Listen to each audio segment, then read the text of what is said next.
High বন্ধুরা, সবাই কেমন আছো? আমি খুব ভালো আছি। আর আমাদের এখানে তো খুব বৃষ্টিই পড়ে যাচ্ছে, বর্ষা লেগে গেল। দেখো আমার রান্নাঘরে তোমাদেরকে আর একটা রান্না করে দেখাচ্ছি। যারা খাও না তারা এই রেসিপিটা করে দেখো, খুবই ভালো লাগবে খেতে। এটা হচ্ছে পেঁপে, আলু আর ছোলার ডাল দিয়ে একটা রান্না করব। তো প্রথমে কড়াইয়ে তেল, লঙ্কা, জিরে, পাঁচফোড়ন, সব জিরেও দিয়েছি একটু, পাঁচফোড়নও দিয়েছি একটু, আর তেজপাতা দিয়েছি। আর পেঁপে আলুটাকে আমি সামান্য হালকা ভাপিয়ে রেখেছি।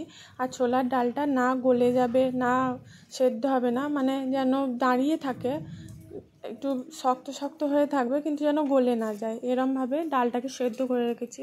তো কড়াইয়ে প্রথমে পেঁয়াজটাকে দিয়ে দিলাম ভাজবো করে।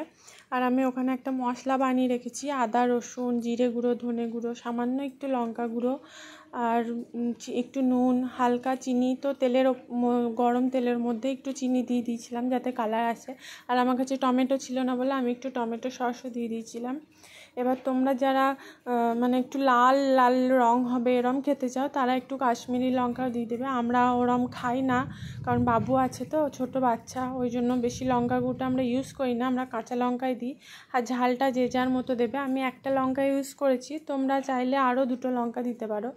তো রেসিপিটা করে দেখো, যারা পেঁপে খেতে ভালোবাসো না তাদের তো খুবই ভালো লাগবে। আমি তো একদমই ভালোবাসতাম না। তো প্রথমে আমাকে এই রান্নাটা আমার জেঠুমা করে খাইয়েছিল।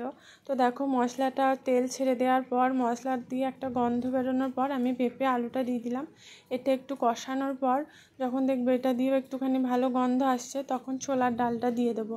ছোলার ডালটা একটু নাড়াচাড়া করার পর আমি একটু গরম জল করে রেখেছিলাম। ঠান্ডা জল দেবে না, তাহলে তরকারির টেস্টটা চলে যাবে। সামান্য একটু জলটাকে তাতিয়ে নেবে যাতে একটুখানি গরম হয়। তো ছোলার ডালটা একটু নাড়াচাড়া করার পর আমি জলটাও দিয়ে দিলাম। পরিমাণ মতো জল দিচ্ছি, আমরা খুব বেশি ঝোল খাবো না, ওই জন্য হালকা গাঢ় গাঢ় করবো, ওই জন্য আমরা 1 গ্লাস মতো জল দিয়েছিলাম। যে যেমন খেতে চাও, এটা ভাত, রুটি, পরোটা সবার সঙ্গেই ভালো লাগবে খেতে। আমি গরম জল করে রেখেছিলাম, তাই 1 গ্লাস মতো জল আমি ঢেলে দিলাম। ঠান্ডা জল কোনো মতেই যেন দিও না, তাহলে তরকারির টেস্টটা অতটাও ভালো আসবে না। তো আমি দেওয়ার পর একটু ঢাকা দিয়ে 5 মিনিট ফুটিয়ে নেব। 5 মিনিট ফোটানোর পর একটু ঘি আর গরম মশলা দিয়ে নামিয়ে দেবো। আমার কাছে ধনেপাতা ছিল না, ওই জন্য ঘি গরম মশলাই দিলাম। যাদের কাছে ধনেপাতা থাকবে তারা ঘি গরম মশলাটা দিও না, ধনেপাতা দিলে টেস্টটা আরও বেশি ভালো হয়। তো এরমভাবেই রান্নাটা করে নিলাম। রান্নাটা কেমন লাগলো? আমাদের তো খেতে খুব সুন্দর লেগেছিলো, তোমরা ট্রাই করে দেখো, তোমাদেরও ভালো লাগবে। তো আজকের মতো এইটুকুই। পরে আবার নতুন কোনো রান্নার রেসিপি নিয়ে আসবো তোমাদের কাছে। আর যদি ভালো লাগে তাহলে লাইক, কমেন্ট, শেয়ার করে দিও।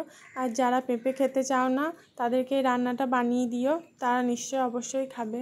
আমাদের তো খুবই ভালো লেগেছে। তো চলো, বাই, ভালো থাকবে।